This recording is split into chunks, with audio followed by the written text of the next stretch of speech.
Roman Reigns tribal chief ring के अंदर, देखना पड़ेगा क्या कहेंगे। पिछले हफ्ते जो हुआ, क्या करेंगे आज जेकब फाटू का चैलेंज एक्सेप्ट। चलिए देखते हैं। टेक्सास में आए हुए मुझे काफ़ी वक्त हो गया है, लेकिन अगर आप घर से देख रहे हैं और देख नहीं सकते तो मैं बता दूं कि यहाँ के लोग अपने ट्राइबल चीफ से काफ़ी प्यार करते हैं।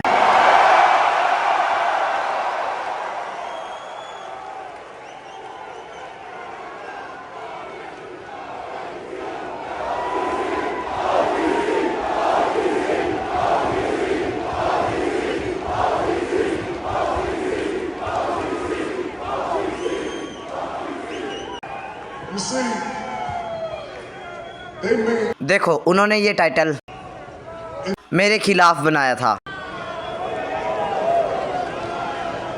उन्होंने ये इसलिए बनाया था ताकि मेरी चमक कम कर सके,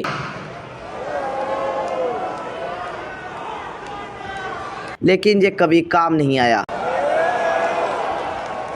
क्योंकि एक पुरानी कहावत है जो बिल्कुल सच है।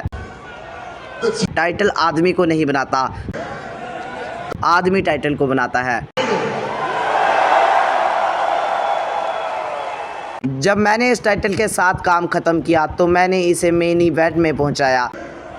मैंने इसे रेसलमेनिया की दूसरी रात तक पहुंचाया।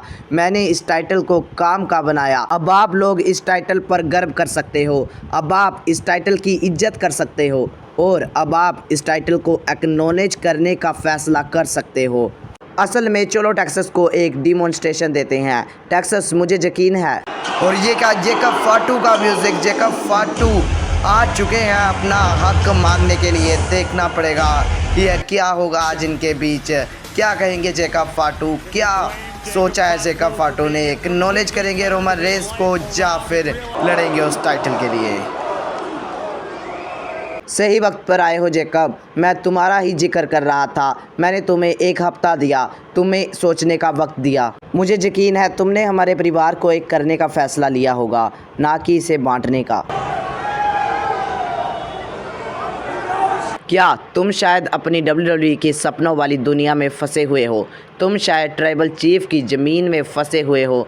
तुमने मेरी तरह रगड़ा नहीं किया है भाई। मैं असलियत वाला काम करता हूँ। 12 साल की कड़ी मेहनत, 12 साल का रगड़ा, 12 साल की वो तकलीफ़ जब ये भी नहीं पता था कि अगला खाना खाने से आएगा।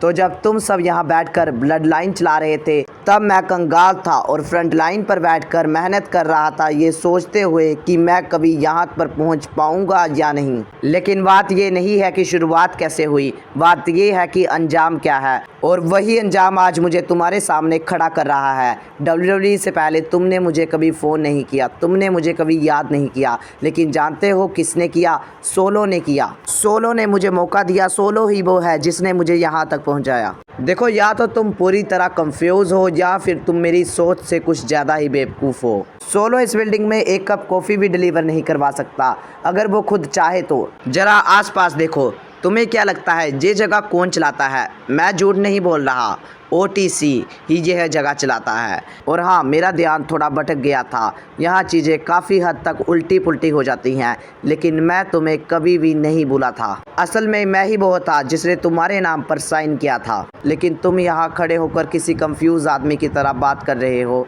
किसी मूर्ख की तरह लग रहे हो। तुम इसके लायक नहीं हो, तुमने इसे कमाया नहीं है। अगर मैं तुम्हें मेरे खिलाफ लड़ने का मौका दूँ तो वह निपोटिज्म भाई भतीजावाद कहलाएगा। मैं ऐसा नहीं कर सकता। और यहाँ पर जेकब फाटू मारने लगे हैं रोमन रेंस को, और यहाँ पर पकड़ लिया है जेकब फाटू ने रोमन रेंस को। रोमन रेंस की तरफ से माइक को बचा लिया रोमन रेंस ने, और जेकब फाटू फायर अप हो चुके हैं। और जेकब फाटू ने फिर से पकड़ लिया है रोमन रेंस के गले को बहुत ही तगड़ी जकड़ के साथ। यहाँ पर जेकब फाटू पूरी तरह से निरंतर रोमन रेंस के ऊपर, और बताते हुए कि मैं इस चैंपियनशिप के लायक हूँ।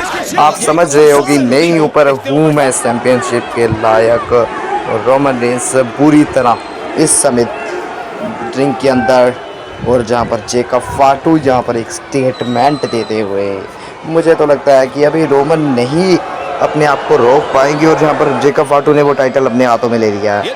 टाइटल, वो टाइटल चाहिए उन्हें वो सब कुछ चाहिए जो ट्राइबल चीफ रोमन रेंस के पास है। और यहाँ पर जेकब फाटू ने छोड़ दिया है वो टाइटल और जहाँ पर रिंग से बाहर चले गए हैं और अब देखना होगा क्या बनेगा इनका अगले हफ्ते इनकी राइवलरी में रोमन रेंस रिंग के अंदर।